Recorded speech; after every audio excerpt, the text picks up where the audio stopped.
আসসালামু আলাইকুম। সবাইকে স্বাগত জানাচ্ছি আমার দেশ টপ নিউজে। সঙ্গে আছি তাহমিনা তাসির। শুরুতেই জানিয়ে দিচ্ছি সংবাদ শিরোনাম।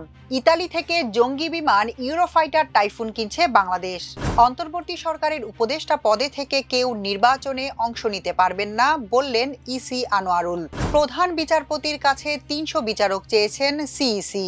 স্কুল লেভেলে কয়েকটি ভাষা বাধ্যতামূলক করা হবে জানালেন তারেক রহমান। মতপার্থক্য থাকলেও ছেলে মেয়েদের আত্মাহুতি যাতে বৃথা না যায় বললেন মির্জা ফখরুল। ভারতের সমর্থন নিয়ে ক্ষমতায় যেতে চাই না জানালেন হাসনাত আব্দুল্লাহ। জাতীয় ঐকমত্য কমিশনের পূর্ণাঙ্গ প্রতিবেদন প্রকাশ। তাফসিলের পর অনুমতি ছাড়া সমাবেশ আন্দোলন থেকে বিরত থাকার আহ্বান। লালবাগে পূর্ব শত্রুতার জেরে যুবককে ছুরিকাঘাতে হত্যা। এবার বিস্তারিত। ইতালি থেকে জঙ্গি বিমান ইউরোফাইটার টাইফুন কিনতে দেশটির প্রতিরক্ষা সরঞ্জাম নির্মাতা প্রতিষ্ঠান লিওনার্দো এসপি এর সঙ্গে লেটার অব ইন্টেন্স বা সম্মতিপত্র সই করেছে বাংলাদেশ বিমান বাহিনী।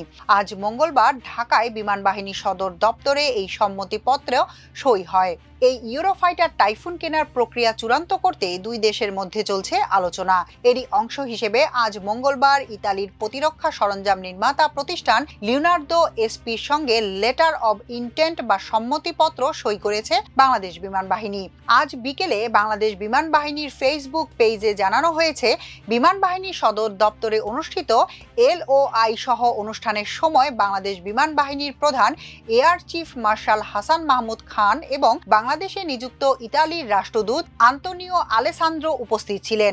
এ সময় বাংলাদেশ সশস্ত্র বাহিনী বিভাগের principal staff officer lieutenant general S M Kamrul Ahsan সহ দুই দেশের সংশ্লিষ্ট প্রতিনিধিরা উপস্থিত ছিলেন। বাংলাদেশ বিমান বাহিনীর ফেসবুক পেজে উল্লেখ করা হয়, বাংলাদেশ বিমান বাহিনীর সম্মুখ সারিতে যুদ্ধে অংশগ্রহণকারী অত্যাধুনিক এমআরসির অংশ হিসেবে এই এলওআই এর লেটার অব ইন্টেন্টের আওতায় লিওনার্দো ইউরোফাইটার টাইফুন জঙ্গি বিমান সরবরাহ করবে। অন্তর্বর্তী সরকারের উপদেষ্টা পদে থেকে কেউ জাতীয় সংসদ নির্বাচনে অংশ নিতে পারবেন না, এমনকি ভোটের প্রচারেও অংশ নিতে পারবেন না বলে জানিয়েছেন নির্বাচন কমিশনার মোহাম্মদ আনোয়ারুল ইসলাম। মঙ্গলবার সাংবাদিকদের সঙ্গে আলাপকালে তিনি এ তথ্য জানান। আনোয়ারুল ইসলাম বলেন, অন্তর্বর্তী সরকারের উপদেষ্টাদের মধ্যে কেউ কেউ ভোটে অংশ নিতে পারেন বলে কিছুদিন ধরে আলোচনা চলছে। এমনকি তাফসিল ঘোষণার প্রাক্কালে তাদের সরকার থেকে পদত্যাগেরও আভাস পাওয়া গেছে। তিনি বলেন, নির্বাচনী আচরণবিধি অনুযায়ী সরকারের পদে থেকে নির্বাচনী প্রচার করা যাবে না। প্রচার করা না গেলে তো প্রার্থীও হতে পারবেন না। কাজী সরকারের কোনো পদে থেকে কেউ প্রার্থী হতে পারবেন না। নির্বাচনের প্রস্তুতি নিয়ে আনোয়ারুল ইসলাম বলেন, আমাদের সব প্রস্তুতি সম্পন্ন। তাফসিল ঘোষণা এখন সময়ের ব্যাপার। এজন্য যে প্রস্তুতি প্রয়োজন সব গ্রহণ করে রেখেছে ইসি। আসন বিন্যাস, আইন অনুযায়ী রিটার্নিং অফিসার, সহকারী রিটার্নিং অফিসার যারা থাকবেন তাদের প্রজ্ঞাপন, বিভিন্ন বিষয় বৃষ্টির মতো পরিপত্র জারি হবে।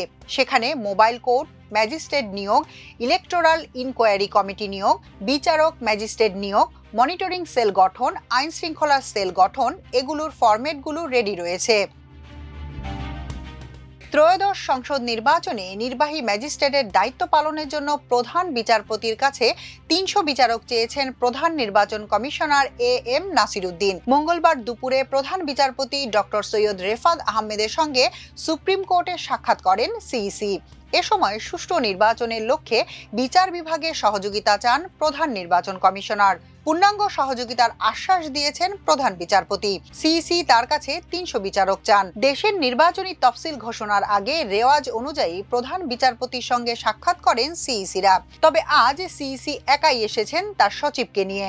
অপরদিকে আগামীকাল রাষ্ট্রপতির সঙ্গে সাক্ষাৎ শেষে সন্ধ্যায় কিংবা পরদিন বৃহস্পতিবার ত্রয়োদশ জাতীয় সংসদ নির্বাচন ও গণভোটের তফসিল ঘোষণা করার বিষয় নিশ্চিত করেছেন ইসি আব্দুর রহমানেল মাসুদ। তিনি বলেন, তফসিলে নির্বাচন সুষ্ঠু করতে রাজনৈতিক দল সহ অংশীজনদের সহযোগিতার বিষয়ে আহ্বান জানাবেন সিইসি।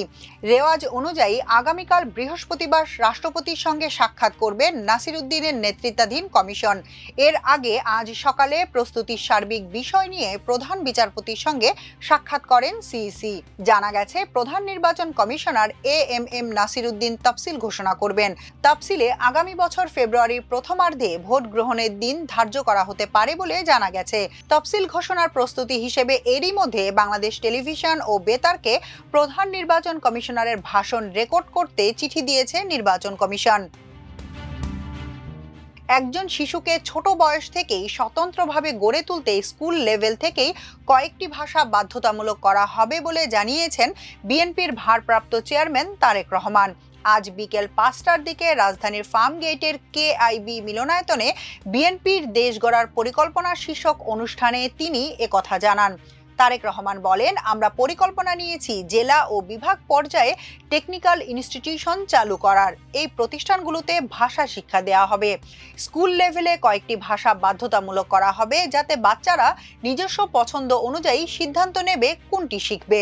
ইংরেজির সঙ্গে আরও একটি ভাষা শেখা বাধ্যতামূলক করা হবে যাতে ভবিষ্যতে বিদেশে গেলে সে যে কোনো কাজে সক্ষম হতে পারে। তিনি আরও বলেন, ভোকেশনাল শিক্ষার কিছু বিষয়ও বাধ্যতামূলক করা হবে। এভাবে একজন শিশুকে ছোট বয়স থেকে স্বাধীন ও সক্ষম করে গড়ে তোলা হবে। বিএনপি মহাসচিব মির্জা ফখরুল ইসলাম আলমগীর বলেছেন, 24 জুলাই গণ অভ্যুত্থানের মাধ্যমে যে বিজয় অর্জন হয়েছে সবাই মিলে যেন সেই বিজয়কে সুসংগত করা হয়। মতপার্থক্য থাকলেও ছেলে মেয়েদের আত্মাহুতি যাতে বৃথা না যায়, স্বপ্ন যাতে বাস্তবায়ন করা যায়। দুপুরে রাজধানীর জাতীয় প্রেস ক্লাবের আব্দুস সালাম মিলনায়তনে আয়োজিত এক অনুষ্ঠানে সভাপতির বক্তব্যে মির্জা ফখরুল একথা বলেন।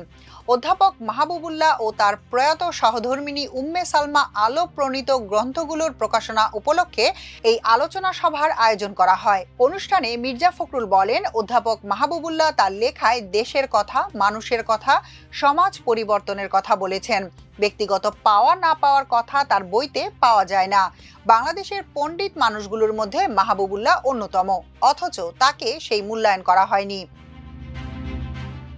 জাতীয় নাগরিক পার্টি এনসিপির দক্ষিণাঞ্চলের মুখ্য সংগঠক হাসনাত আব্দুল্লাহ বলেছেন, ভারতের সমর্থন নিয়ে ক্ষমতায় যেতে চাই না, আমরা জনগণকে নিয়ে ক্ষমতায় যেতে চাই। দুপুরে আন্তর্জাতিক অপরাধ ট্রাইব্যুনাল প্রাঙ্গণে প্রেস ব্রিফিংয়ে সাংবাদিকদের এক প্রশ্নের জবাবে তিনি এ মন্তব্য করেন। হাসনাত বলেন, কোনো আনহোলি নেক্সাসকে ম্যানেজ করে আমরা ক্ষমতায় যেতে চাই না। জনগণ যদি আমাদের ম্যান্ডেট দেয় বা তারা যদি মনে করে আমরা ক্ষমতায় যাওয়ার উপযোগী, তাহলে যেতে চাই। কোনো মিডিয়া, মিলিটারিকে নিয়ন্ত্রণের মধ্য দিয়ে পাশের দেশ ভারতের কনসেন্ট নিয়ে আমরা কোনো ক্ষমতায় যেতে চাই না। জাতীয় ঐকমত্য কমিশনের পূর্ণাঙ্গ প্রতিবেদন প্রকাশ করেছে অন্তর্বর্তী সরকার। 8 খণ্ডের এই প্রতিবেদনে কমিশনের সুপারিশ, জুলাই জাতীয় সনদ ছাড়াও ঐকমত্য গঠন প্রক্রিয়ার সময় রাজনৈতিক দল ও জোটগুলোর দেওয়া মতামত, দল ও জোটগুলোর সঙ্গে আলোচনার সারসংক্ষেপ, কমিশনের অন্যান্য নথিপত্র এবং কমিশনের করা জনমত জরিপের ফলাফল রয়েছে। মঙ্গলবার প্রধান উপদেষ্টার প্রেস উইং এ তথ্য জানিয়েছে। প্রতিবেদনের সব খণ্ড পাওয়া যাবে reform.gov.bd ঠিকানার ওয়েব পেজে। জাতীয় ঐকমত্য কমিশন ছাড়াও মোট 11টি সংস্কার কমিশনের সব প্রতিবেদনও এই ওয়েবসাইটে দেওয়া হয়েছে। ডক্টর মোহাম্মদ ইউনূসের নেতৃত্বাধীন বর্তমান অন্তর্বর্তী সরকার দায়িত্ব গ্রহণের পর গত বছরের অক্টোবর মাসে এবং পরবর্তী বিভিন্ন সময়ে সর্বমোট 11টি সংস্কার কমিশন গঠন করে। এর মধ্যে প্রথম ধাপে গঠিত 6টি সংস্কার কমিশনের কার্যক্রমের সমাপ্তি লগ্নে প্রধান উপদেষ্টা ডক্টর মোহাম্মদ ইউনূসকে সভাপতি এবং সংবিধান সংস্কার কমিশনের প্রধান প্রফেসর আলী রিয়াজকে সহ সভাপতি করে গঠন করা হয় জাতীয় ঐকমত্য কমিশন।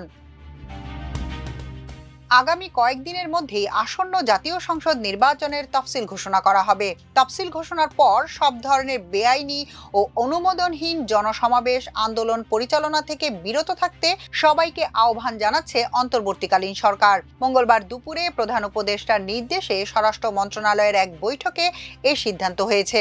আগামী ফেব্রুয়ারির প্রথমার্ধে অনুষ্ঠিতব্য ত্রয়োদশ জাতীয় সংসদ নির্বাচন যেন অবাধ, সুষ্ঠু, নিরপেক্ষ, গ্রহণযোগ্য ও উৎসবমুখর হয়। বর্তমানে এটি অন্তর্বর্তীকালীন সরকারের মূল লক্ষ্য। একটি সুন্দর নির্বাচন আয়োজনের জন্য যা যা করণীয় সরকার সেই দিকেই মনোনিবেশ করছে। নির্বাচনী তফসিল ঘোষণার পর সশস্ত্র বাহিনী সহ দেশের আইন শৃঙ্খলা রক্ষায় নিয়োজিত সব বাহিনী নির্বাচনী পরিবেশ যাতে নিশ্চিত হয় সে লক্ষ্যে কাজ করবে। দেশের আইন শৃঙ্খলা রক্ষায় সশস্ত্র বাহিনী সহ অন্যান্য বাহিনীর প্রায় 9 লাখ সদস্য নিয়োজিত থাকবে, যা এ যাবৎকালের মধ্যে সর্বোচ্চ। সুষ্ঠু নির্বাচন পরিচালনার জন্য ইতোমধ্যেই রেকর্ড সংখ্যক 1.5 লাখ পুলিশ সদস্যকে নির্বাচনী প্রশিক্ষণ দেওয়া হয়েছে। তফসিল ঘোষণার পর থেকে নির্বাচন পর্যন্ত যে কোনো ধরনের বেআইনি ও অনুমোদনহীন জনসমাবেশ, জনদুর্ভোগ সৃষ্টি করে এমন আন্দোলন কঠোরভাবে নিয়ন্ত্রণ করা হবে। যারা বেআইনিভাবে সভা সমাবেশে অংশ নেবেন তাদের আইনের আওতায় আনা হবে। রাজধানীর লালবাগের শহীদনগর 2 নম্বর গেট এলাকায় পূর্বশত্রুতার জেরে হোসেন নামে এক যুবককে হত্যার অভিযোগ পাওয়া গেছে। তিনি একটি চুরি কারখানায় কাজ করতেন। আজ বিকেল 4টার দিকে গুরুতর আহত অবস্থায় তাকে ঢাকা মেডিকেল কলেজ হাসপাতালে জরুরি বিভাগে নিয়ে যাওয়া হলে কর্তব্যরত চিকিৎসক পরীক্ষা নিরীক্ষা শেষে তাকে মৃত ঘোষণা করেন। নিহত হোসেন লালবাগ থানার শহীদনগর 2 নম্বর গলিতে ভাড়া থাকতেন। তিনি মাদারীপুরের বাসিন্দা শাহ আলমের ছেলে। নিহত হোসেনের বোন সুরাইয়া জানান, তার ভাই একটি চুরি কারখানায় কাজ করত। গতকাল আবির ও নীরবের মধ্যে একটি লাঠি নিয়ে ঝগড়া হয়। ওই এলাকার স্থানীয় আবির রোকসানার পোলা নামে পরিচিত। সেখানে তার ভাই তাদের দুজনের মধ্যে ঝগড়া মিটিয়ে দেওয়ার চেষ্টা করে। এই ঘটনা নিয়ে আবির অনেক ক্ষিপ্ত হয় এবং গতকাল রাতেই তার কাছে তার ভাই হোসেন মাফ চায়। পরে আজ বিকেল 3:30টার দিকে আবির তার ভাইকে গলিতে একা পেয়ে ধারালো অস্ত্র দিয়ে বুকে ও পেটে এলোপাথারি আঘাত করে। পরে খবর পেয়ে তাকে ঢাকা মেডিকেল কলেজ হাসপাতালে নিয়ে গেলে চিকিৎসক তাকে মৃত বলে জানায়। এখনকার মতো এ পর্যন্তই। সবাই ভালো থাকুন, সুস্থ থাকুন আমার দেশের সঙ্গে। চ্যানেলটি ভালো লাগলে সাবস্ক্রাইব করুন। আল্লাহ হাফেজ।